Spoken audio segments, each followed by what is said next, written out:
One of the shadow sides of leadership is sometimes when your trust is repeatedly broken, you can become cynical. And today, I would love to invite to replace that cynicism with discernment so you can actually become a leader who endures and isn't swept up or caught up in times when trust has been broken. So, I'm Suzanne Rath, and you're listening to Endures for your daily dose of endurance leadership and life lessons. Now, something I see quite a bit in the founders that I work with, and it has happened to me in my own business, is many people start a business with maybe just themselves or maybe one or two other people. And in that early stage, it's really easy to osmose behaviors, to be friendly, to adopt this idea of the business becoming a family. And as the business or the team grows, to maintain standards, you actually have to start getting management structures. You have to put in place procedures. You have to be more fussy about things actually being followed. And so, not every single person in your team is necessarily going to be your friend. And this is the point at which a real identity shift needs to happen for a lot of founders. So they might have started as that great technician, they need to become a manager, then eventually they want to become a CEO. Now, in my clinical business, we've actually chosen trust as our theme for our next financial year's scorecard. And we have a number of definitions of that because it's really important we can trust each other to get the job done. And obviously, that we trust that a good service is being provided to our clients.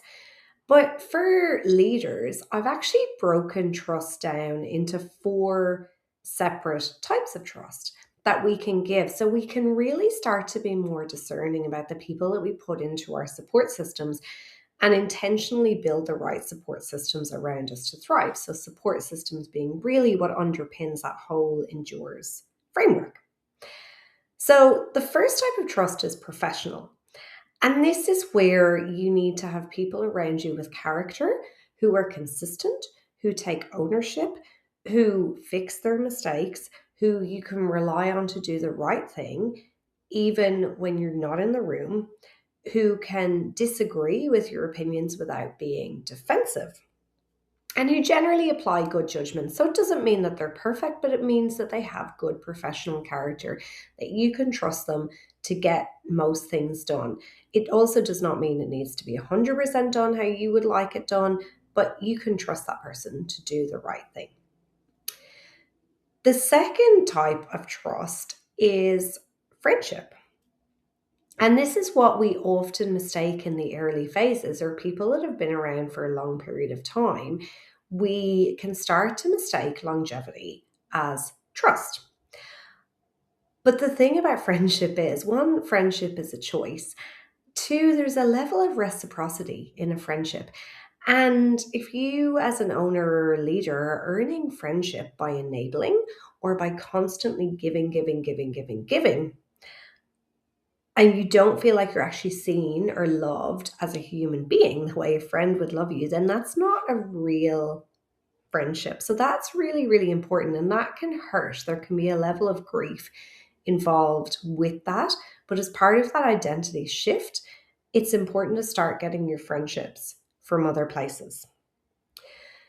Now, the third type of trust is emotional trust. And this is something that you've really got to be discerning with. And emotional trust is when you can bring your fears, your vulnerabilities to people without them being used against you, without them being gossiped about, without you seeming weak. And essentially, you should finish the conversation feeling calmer and not disappointed or judged or whatever. So, there's a lot said about vulnerability as a leader, but you certainly have to choose the things that you're vulnerable about, and the ways in which you share that vulnerability. And then the third piece, or the fourth piece, I should say, is confidential trust. So if somebody is coming to you with every single bit of gossip, and there's a big difference between gossip and things that you need to know to run your business. So things you might need to know to run your business, you might obviously need to know if somebody's being dishonest or they're not doing their job or they're not they're stealing clients from you or they're planning to leave. All of those things are really, really important. And it's really important to bring to somebody. But gossip, like he said, she said, and trying to triangulate people together or galvanize people in a way that feathers your own nest or, creates little divisions and so on within the team. If somebody's coming to you all the time with gossip, you can guarantee that they're going to everyone else with gossip about you and everyone else. So it's really, really important that we're discerning with what we say in the workplace and who we do actually apply that trust to. So, trust is really earned over a series of patterns. There's a statement that we gain trust by giving trust, and that's certainly true, but we have to give it out in small doses. We don't just allow somebody straight into our inner circle and give them trust across all four spheres. And honestly, some people might only ever get trust in one of those areas. It's very rare to somebody who's going to have trust in your workplace across all four of them. And potentially for growing in a cohesive workplace, it may not be beneficial for everybody to get trust across all four of those phases.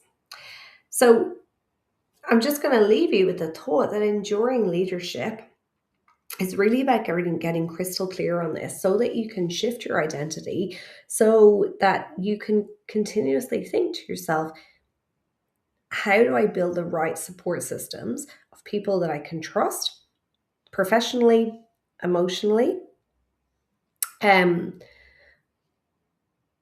confidentially, and as friends? Thanks for joining me, and I'll see you tomorrow for more from Endures.